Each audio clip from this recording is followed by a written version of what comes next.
Okay, here we are in episode 3.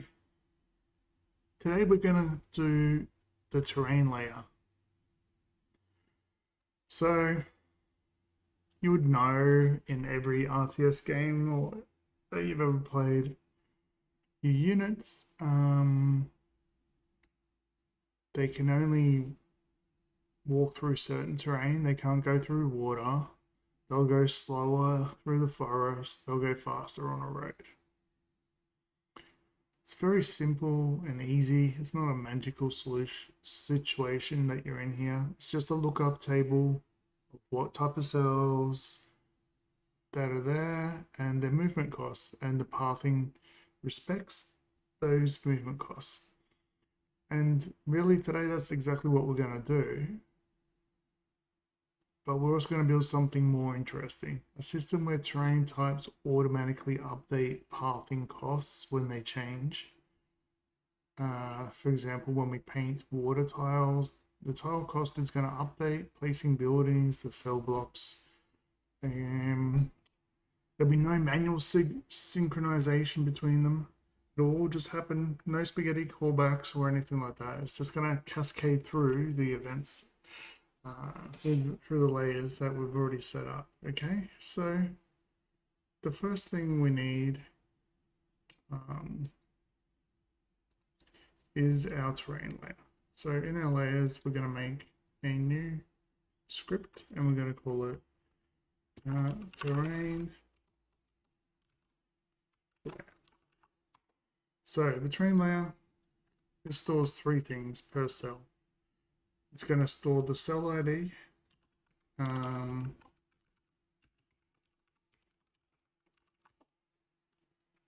it's going to have, so that's like the type of cell it is. It's going to have a height for the elevation, and it's going to have some flags for the terrain type. So we extend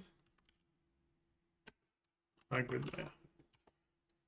So the flags, they're going to be the most important thing that we're looking at here, right? So let's have a look at them first. Flag none, so no terrain. Will just be equal 0.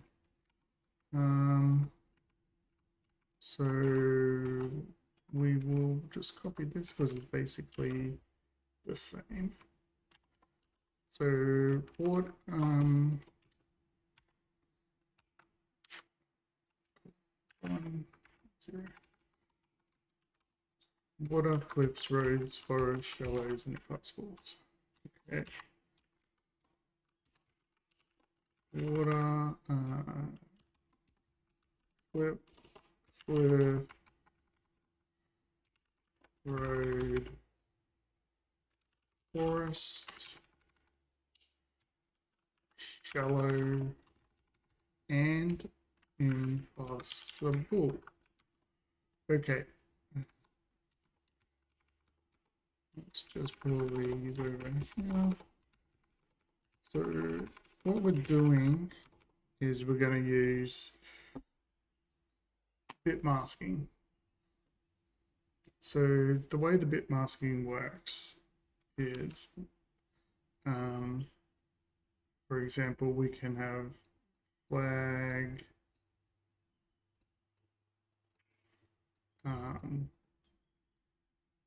road,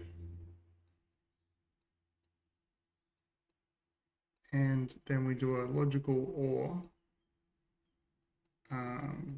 let's say forest. Okay, so then this is what we have to actually do the numbers there, but let's say the forest is going to be 4 and the road, whatever, it doesn't matter, okay, is 8, then the total thing is going to be 12. Now if we want to do like has flag, what we do is we'll do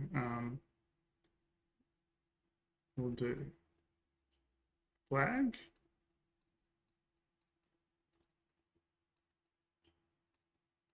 and we do the logical AND on it. So let's say forest flag or something. Forest flag.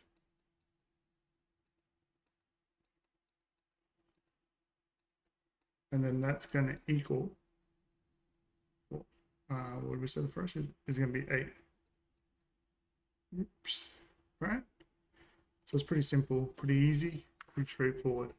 Now, so our logical additions here are just banging that in, and we just go 1, 2, 3, 4, 5. Oops.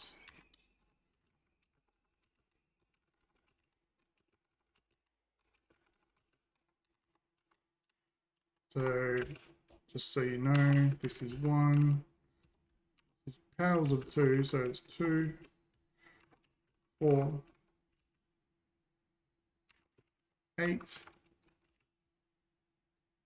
16, and 32. Okay. So this is way more memory efficient. Using flags is way more memory efficient than having a boolean for each one. Okay, so we can have actually 32 flags in our one integer. We can have 32 flags, right? We're probably never going to use a total of 32 different terrain types. We might. If we do, then we're going to have to do something different, but pretty unlikely we will. So title ID is going to be a packed array. It's going to be packed int array. The height, it's going to be a packed float array, and the flags are going to be a packed packed int 32. Okay. What's wrong here? The no, oh, it's right. Oh, shit.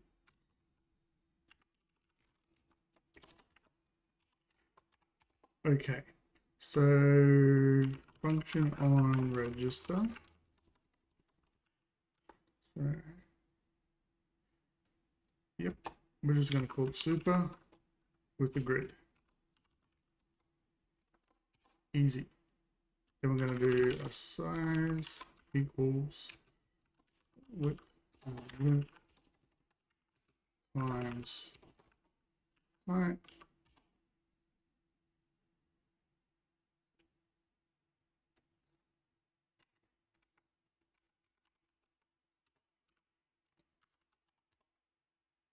Okay, then we're going to do title ID equals packed int. Then we'll do height also equals packed float, and flags equals int. Okay. Terrain height, and so then we're going to do the resize, which is the title d dot resize into the size, the resize and flags dot resize. Okay, and title ID 0 terrain 0.0 flags fill 0. So you'll note here that we're using packed arrays. Okay, these store the data in contiguous blocks of memory, okay? So it's already allocated, just like a C array or something like that, just in C++, C, C Sharp. They're already arrayed, so it's going to be much, much faster than a regular GD script array, okay? GD script arrays don't automatically fill and reserve that piece of memory that you're going to be using. So make sure you use packed arrays. So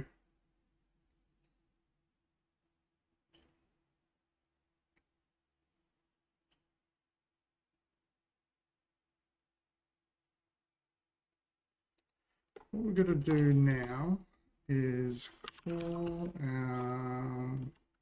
so chord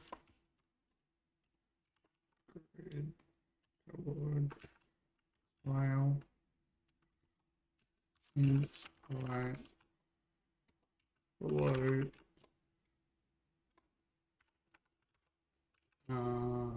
flags. So and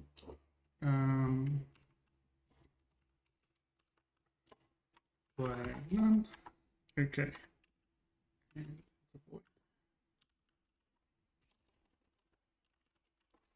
okay.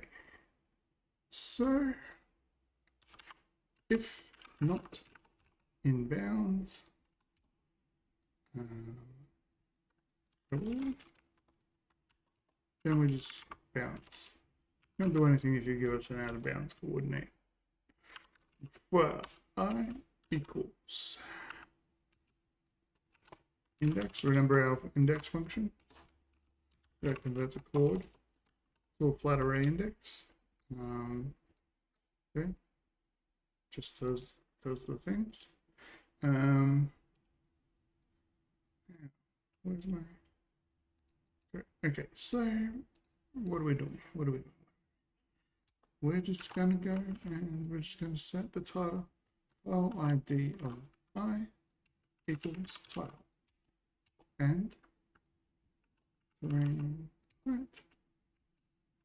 of I equals and flags of I equal flags.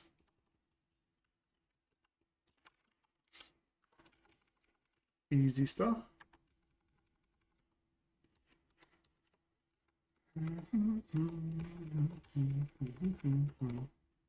All right. So the last but not least thing that we must do is notify changed. This bad boy tells all the other layers that they need to respond to the change, or if they care. So that's the cascading of changes through layers. Alrighty. Too easy. The read API function get file ID code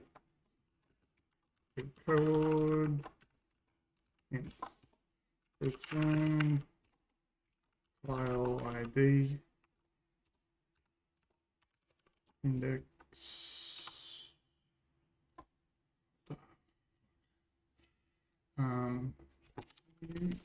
stop fucking scrolling. Index forward. So if in bounds forward else -1. Not declared in the current scope. Indeed, not declared in the current scope.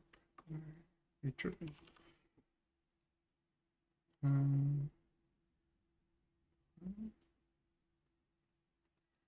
Title. What the hell? Remind them. This thing's meant to be tile.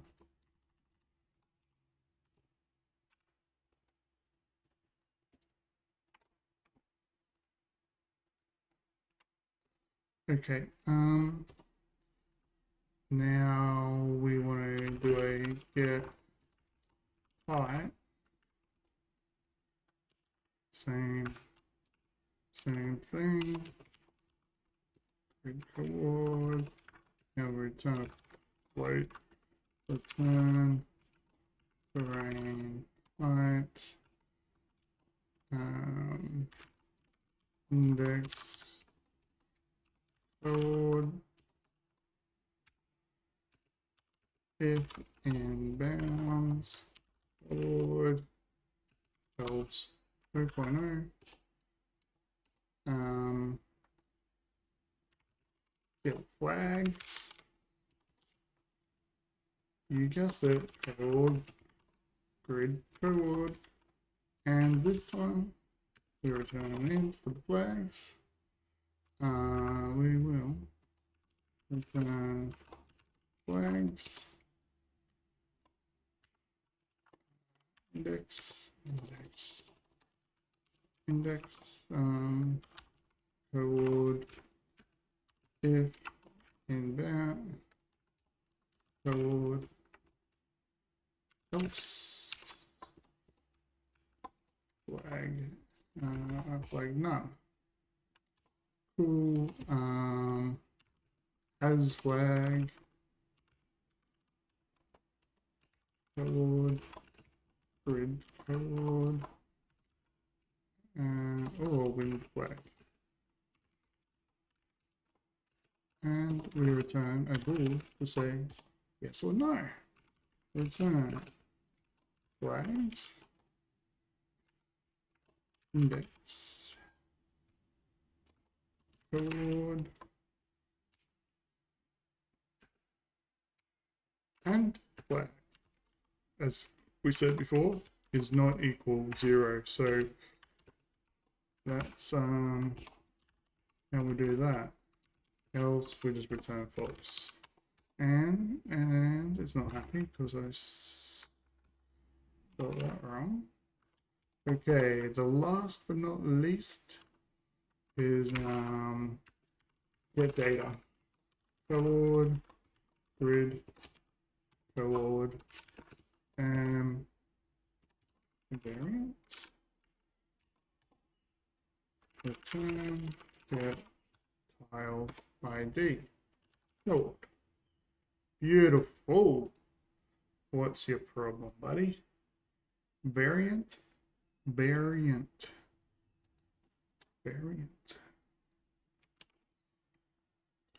Alrighty. So now we want to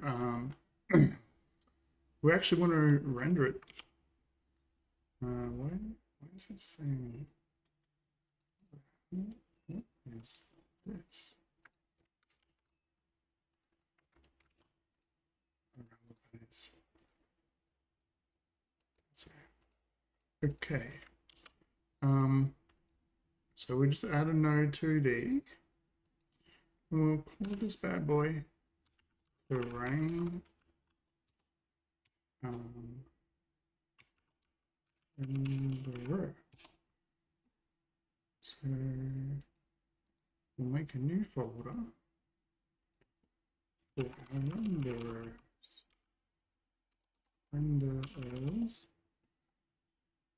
and make a new script.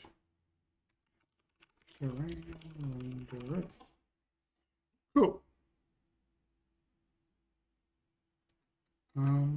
So file colors equals color 0.1 0.55. I already picked out these colors, so don't worry. They're just nice colors that represent what we want to do.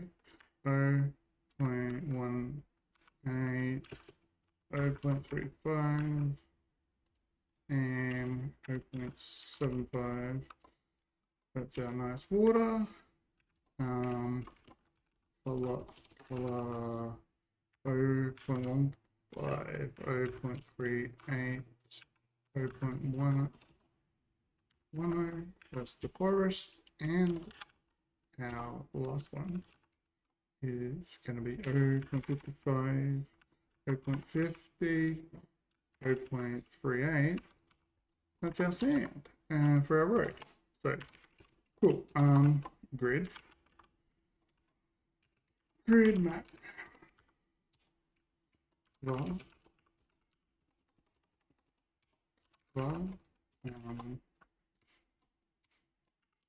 TerrainLayer function setup grid map void so grid equals grid, and would you believe it? Terrain equals grid get layer sorry.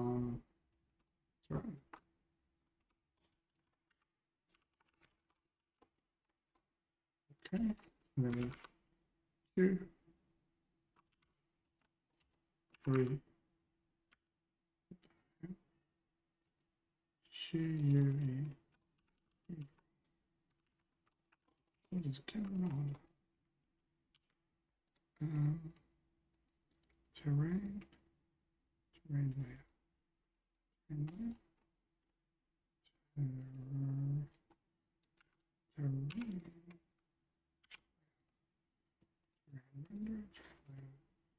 YQ redraw is not found in self. QUEUE redraw.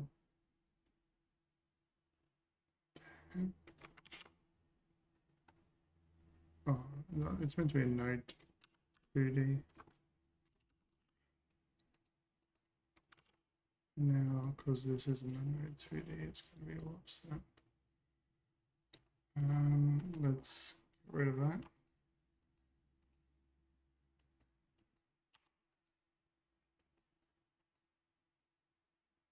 That is a node 2D.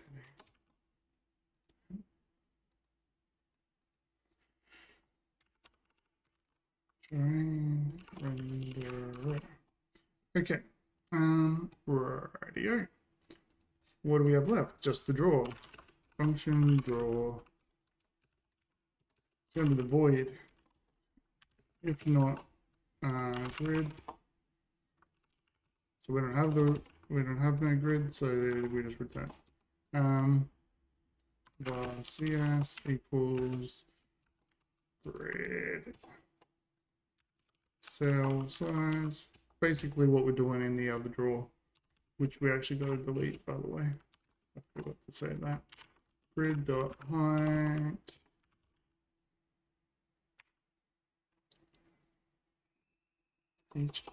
PHP.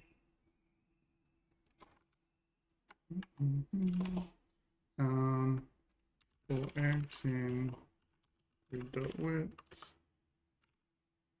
Why are you missing name?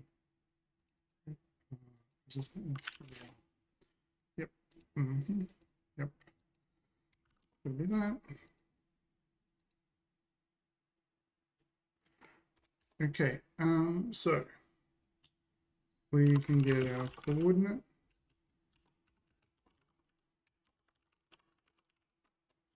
X and Y. Then we can get our position, which is going to be grid. Cell to world. Forward. Minus cell size. Times 0.5.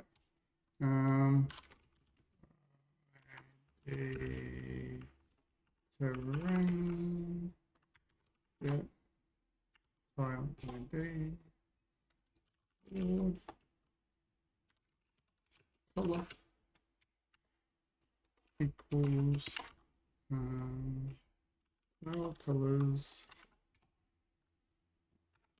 and from the ID from the 0 to the colors size -1 and then we rectangle, get rect to close CS. Oh. So what's wrong here? Well, we've got something wrong with the brackets. Okay, we don't want to do that.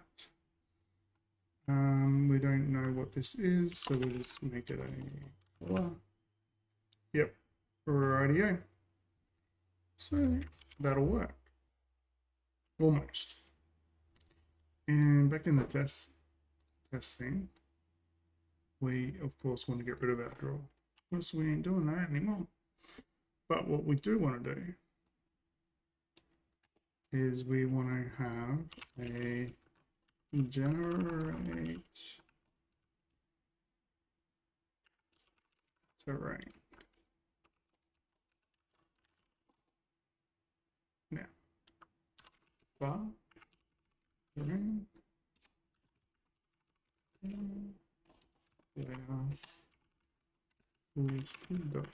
get layer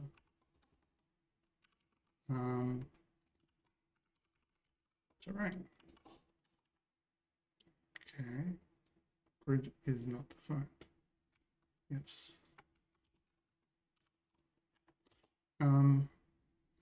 Or y in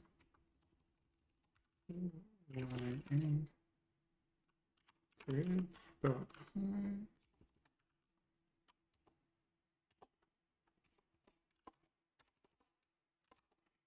or x in grid dot width. So we're just going over them like we always do.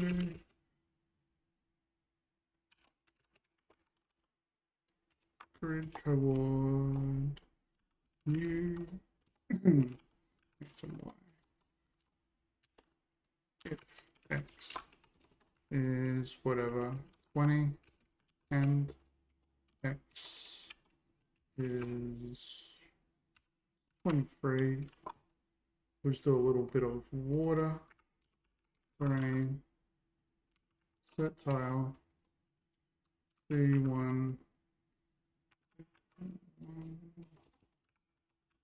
we'll just say whatever height, and layer, flag,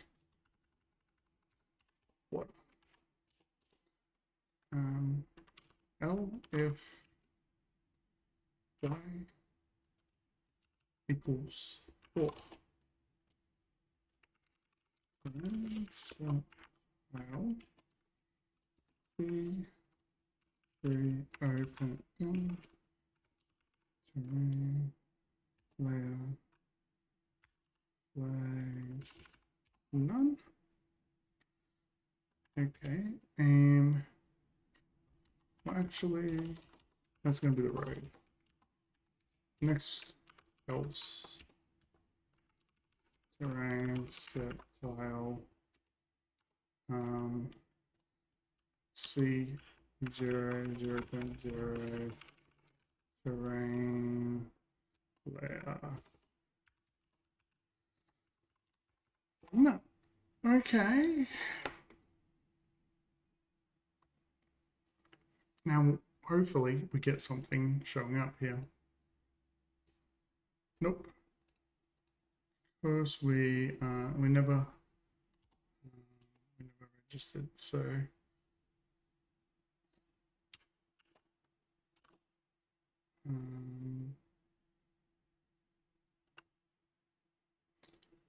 grid, and we also never called the initialize, did we? The grid register layer terrain layer new. Okay, register it, then we can generate the terrain. Surely that will work. Spelled that wrong. Okay, we still didn't get anything rendering.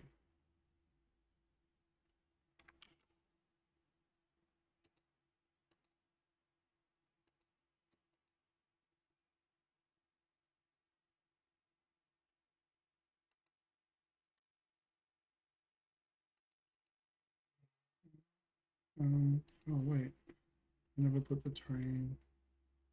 I never put the script. I never put the renderer script on there. Okay. Still nothing.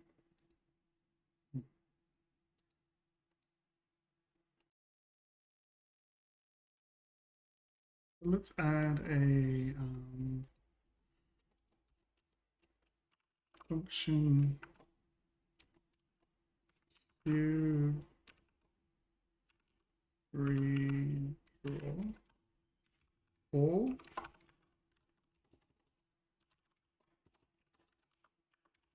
and I guess we only have the terrain renderer at the moment, which we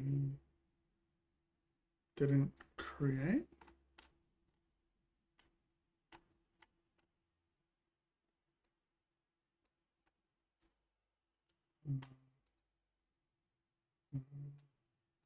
Yep. So we'll grab in at on ready.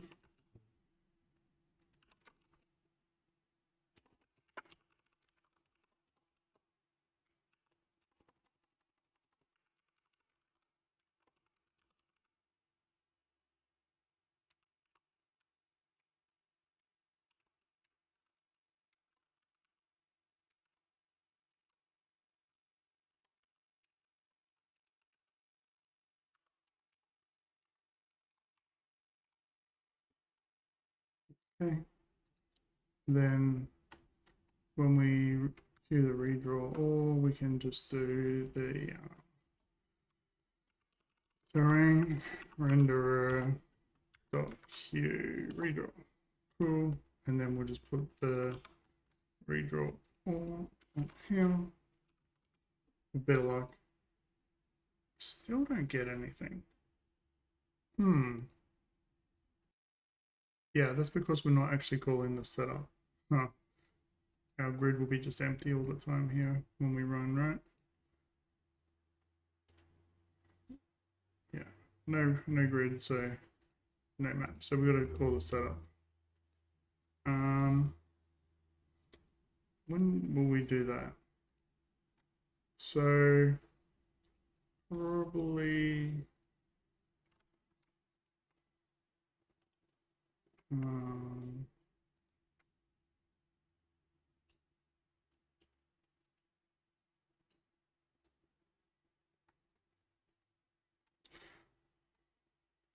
we'll just do it here for now. Tuck it in, and then we'll just we need register the layers, and then we'll just do terrain render set.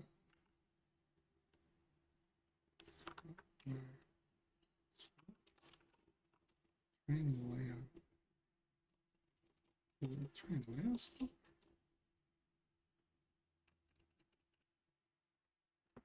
Did I say it was a terrain render? Is a terrain renderer set up that we need to set up, not terrain layer?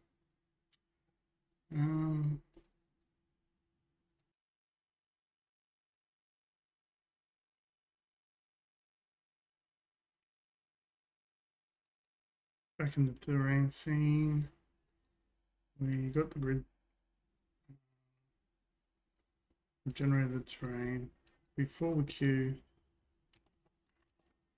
we'll just do it. Now, terrain renderer set up grid. Do we have a grid this time? Excellent, we've got a grid. So we should actually see a little map getting drawn as so. Got a road, some greens. Beautiful. Very nice. Now, our next thing is what we want to do is make a passability layer. So that means, you know, you can't go over the water, you can't, and you'll go slower through the forest and those kind of things. So in the layers, we're just going to create a new script called the passability layer. Okay, class name, just the same as the other systems. We're just going to extend our grid layer, passability layer, and we're just going to extend our grid. All right, so we're going to make some terrain costs. Will just be a dictionary.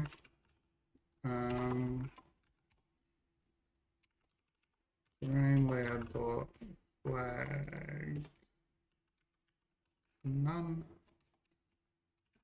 1.0, and then we go for the road or shallow water equipment. So let's say road forest.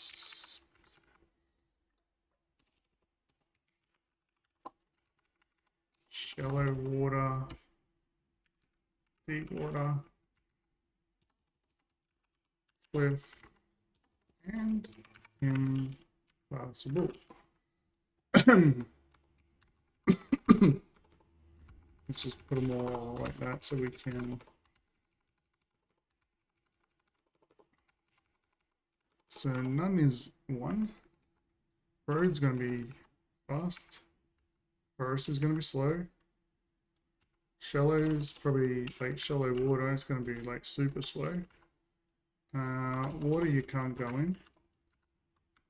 Cliffs you can't go over. And impossible land you can't pass over. Dictionary.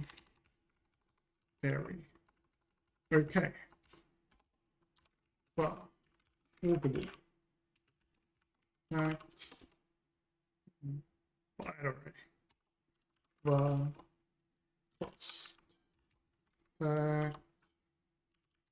Float. Blockers. These are like custom things from other layers. Like if you place a building down or something like that. So the terrain cost, we can just easily configure this to whatever you want, whatever suits your game, and you don't change any other layers. You don't have to worry about anything. And the blockers, as I say, that's like, yeah, when you put other buildings down and stuff like that. We'll get there in a minute, but first we need our on cell changed code, grid code void if not in bounds code. How many times have we read that today? Recompute cell code. So every time one cell changes, we're just going to recompute the passability of that one cell. Okay? We're not going to rebuild the entire passability grid. We're just going to do one. So recompute cell code grid code void but I is equal index a code for p in blockers if blockers p index not equal 0.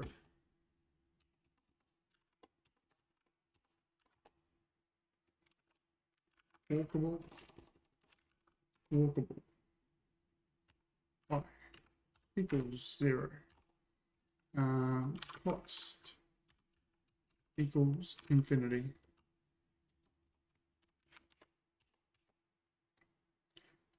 Return.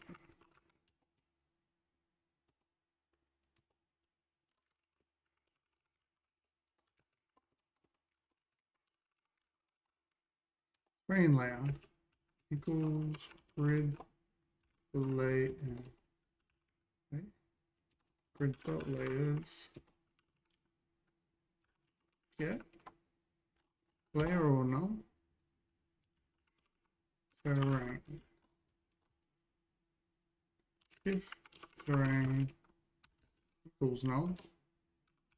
We don't have any terrain, so we don't know if you can walk or not.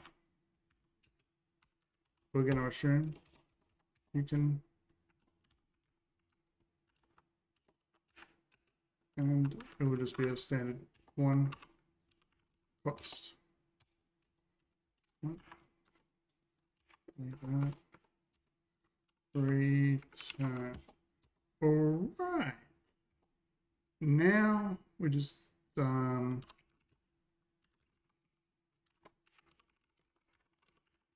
the flags.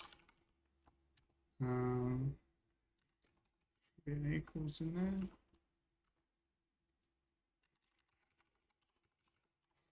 Then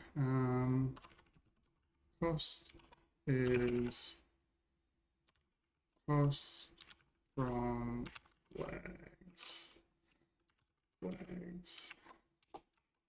Cost I equals cost walk a cost I equals cost, but walkable I that equals 0 if cost equals m. Else we're just gonna drop a 1 in there. So the blockers take precedence, right? Because that's just like regardless of the terrain, we placed a building there, something like that. So let's make a little API for that. Register blocker key string void equals array packed byte array resize width times height.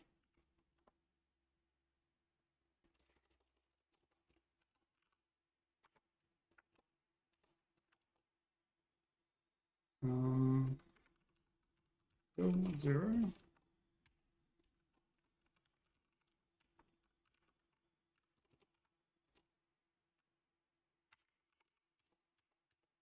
Okay. Unregister. When we unregister, we're just gonna go blockers erase key. Beautiful. It's not happy. Figure that out in a minute. Oh, because I didn't think. Key and string. The function extension doesn't match the parent.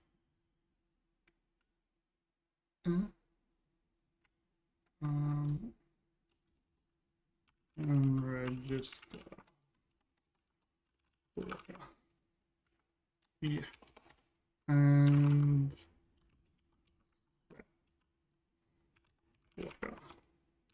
key string code block boolean void. If not blockers as key or not in down code, then return blockers key index code equals 1 if zero 0 recompile. So,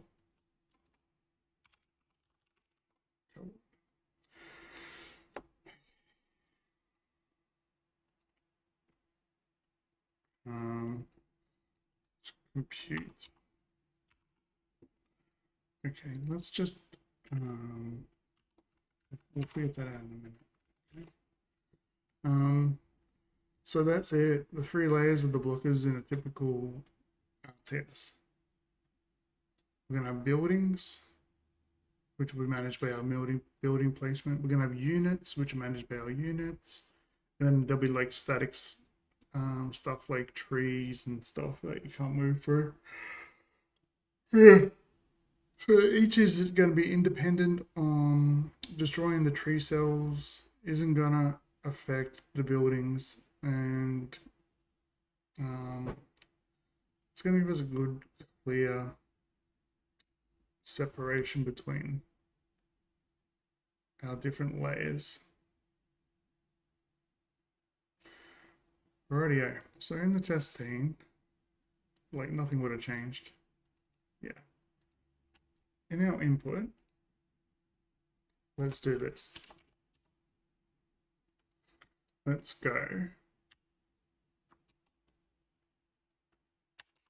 If event is input event key,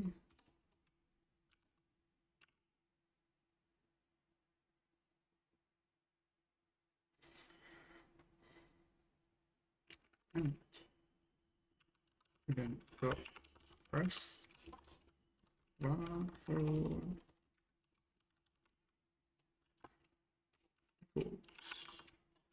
dot well to cell get global mouse position match event dot code keycode. Okay. If we have key 1 pressed, then terrain set on forward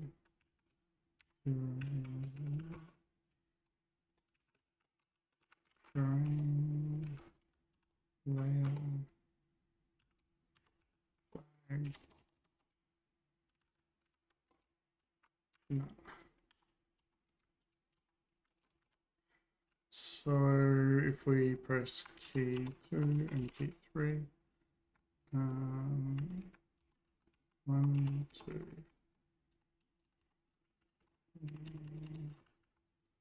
What's that? Is that the terrain? Terrain is not declared. We don't know what terrain is.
Alrighty.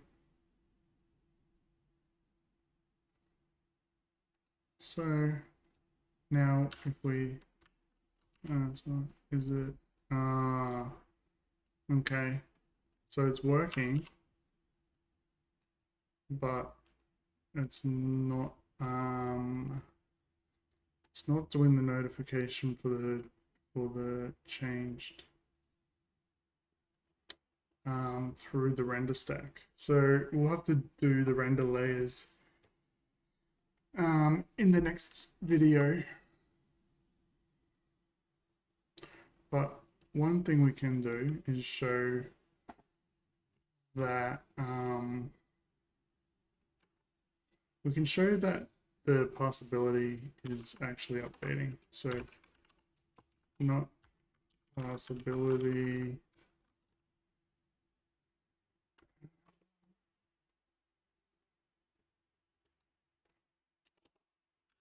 is walkable forward and drawing to close CS.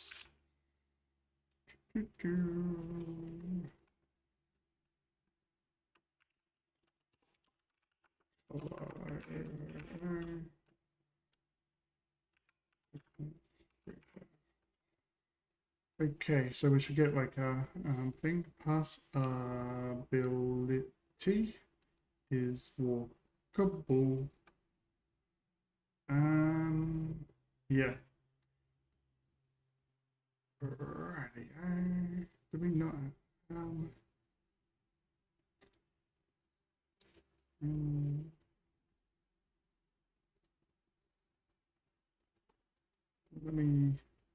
Let me see how this passability is meant to be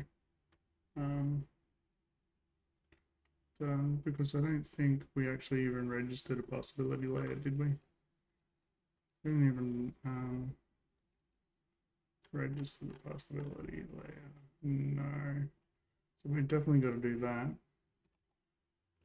Grid.register layer passability.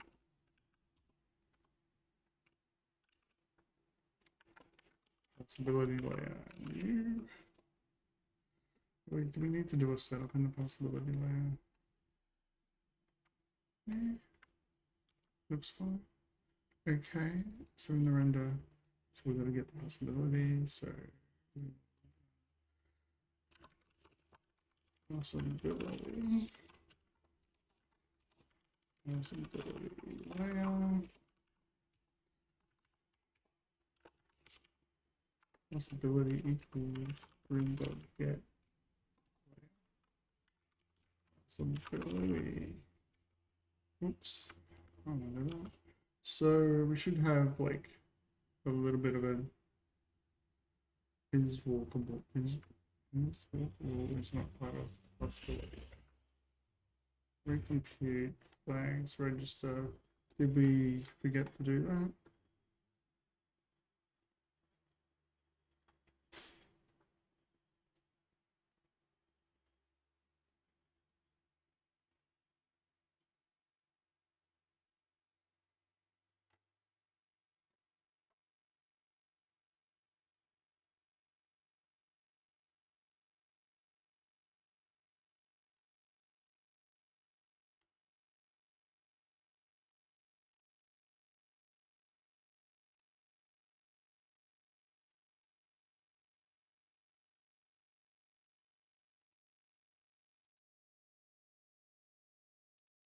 All right.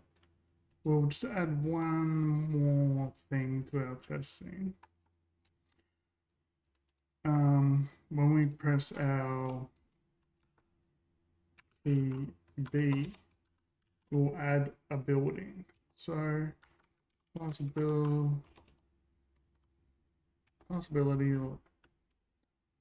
We didn't make it a thing.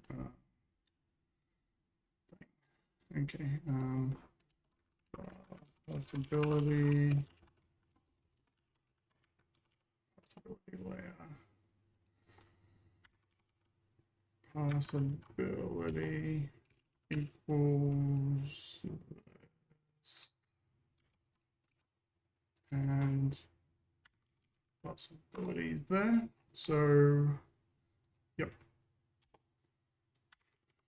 Possibility, register, blocker, buildings,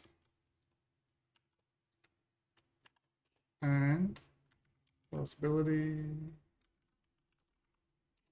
dot set blocker building code or overlord true. Okay. And we have the renderer. Yes. Okay. So we can do terrain renderer dot reader. I think we can actually just do that. Yeah. Yeah. So, yep. And add first. We can put none. There we go. Okay, so if we hit B, it's just making it a little bit darker. We're not actually changing that cell type there. It's still a null cell type, so we can see it's actually putting the possibility, like the tint over the top. So that's very nice. So possibility reacts. We can do terrain rights as much as we want. And that's very nice. So in our next episode, episode 4, we're going to make flow fields. So we're going to learn how to move 200 units to the same destination without running a star 200 times. We're going to be able to run it once backwards, and every cell in the grid will be able to tell which direction to walk in. So we'll be able to build a full integration field. We'll be able to visualize it with arrows and hook up all the possible costs that we just built. It's going to be really good. It's going to be the best episode, actually. So tune in and have a look.